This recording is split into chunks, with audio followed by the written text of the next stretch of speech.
All right, welcome everybody. Welcome back. We're straight into the score. Western Province Club Rugby Sevens. There is a lot of activity happening at City Park.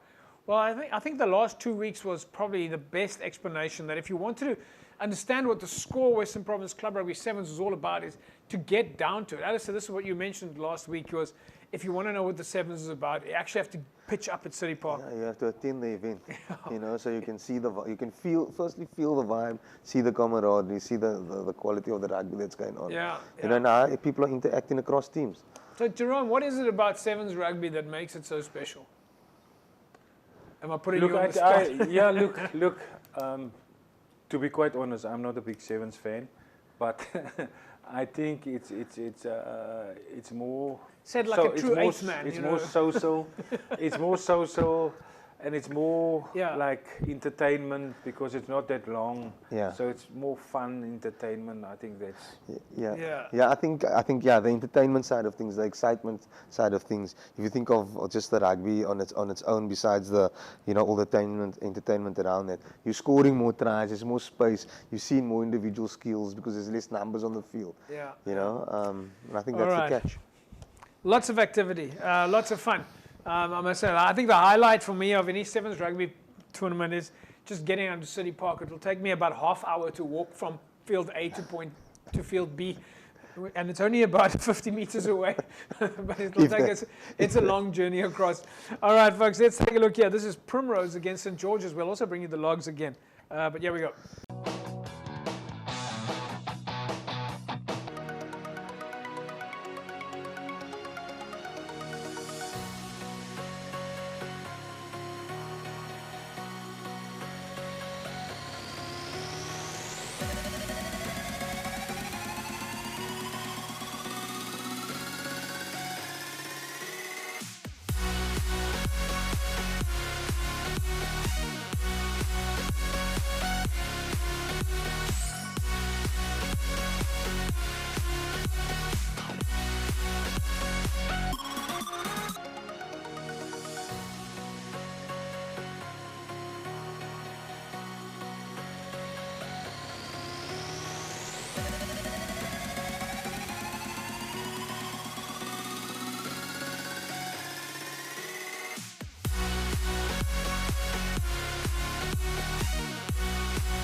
There we go.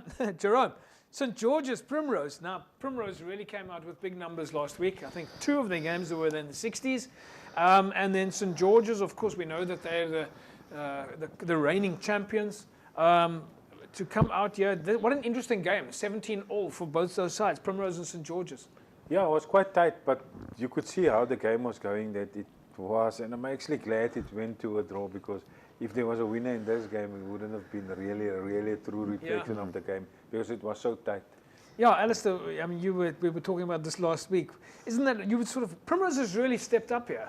Yeah, I think they've carried on the momentum from the 15th game. Yeah. After winning that B-League. But in my view, in this with this course, I think these two teams might be the teams that's going to end up in the finals. In the finals, yeah. Well, I tell you, across the board, if I look at some of the numbers there so far, and folks, we'll talk about some of the results a little bit later, but Tygerberg is definitely making a name for themselves. A lot of the points at Tygerberg, but we'll talk about that in a second. Let's go to another game. Yeah, this is Gardens against Pniel Villages.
Result there, Gardens 21-12. Again, folks, there are so many results. We've got to take all of the games put together. Don't just look at one game on the day. But Gardens, Pniel Villages, Jerome, Gardens winning that one, 21 points to 12.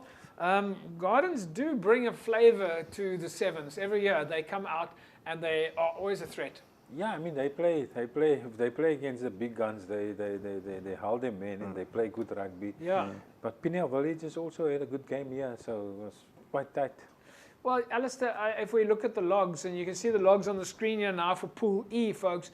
Villages is at number 1 on the log, followed by Pniel Villages, and then it's Gardens and Hamiltons. I think, Alistair, just your experience from a tournament format, do the teams all reset now? The log points, they fall away because you go into a new structure? Yeah, you'll go into your top 16 structure. Okay. So the top 3 of each pool will go through, and the best seeded 4th place will go through. Okay. But just going into this game, JP, Gardens had to win this game. Yeah. To end in that 3rd place, Yes. So there was a lot weighing in on this game for them. Yeah. So the fact that Villages on 18, they've done whatever they needed to do. Pniel Villages have done whatever they need to do, and it's interesting that Gardens here played against Pniel Villages, so it wasn't a loss for them. They've done whatever they needed to do. Yeah. So Pniel Villages is playing the strategic game. Yeah, they might have just taken a foot off the pedal a bit, knowing that they're in the top 3. Is but that for something Gardens, that you need to do? Is that a question of playing your right players or rolling your subs? maybe it's play rotation. Play on the rotation? day, because you're playing X amount of games on the day. Yeah. Giving everybody one, maybe a fair chance, but also looking to make sure that players are fresh for the games. Yeah. Okay, folks, let's quickly take a look at some of the other logs then that we've got. We'll go first here to Pool A. Tygerberg is sitting on 25 points after day 2, followed by Eerste Rivier, Busy Bees, and then Visantacral and Silvertree, and then Morningstar. Pool B, Kales River, Blue Stars United, Hands and Hearts, Violets, Rocklands, and Silverleaf. In Pool C, Primrose, St. George's, and Elsies are sitting in the top 3. And then Durbel, False Bay, and Delft sit in the top 3 in Pool D. Finally, in Pool E, Villages, Pniel Villages, Gardens, and Hamiltons. Those are, of course, your pools. Remember, folks, the top 3 go through to the finals, as well as the highest of the fourth position teams. When we come back from the break, we'll wrap it up. We'll keep looking at what's happening at the sevens. Back in a sec.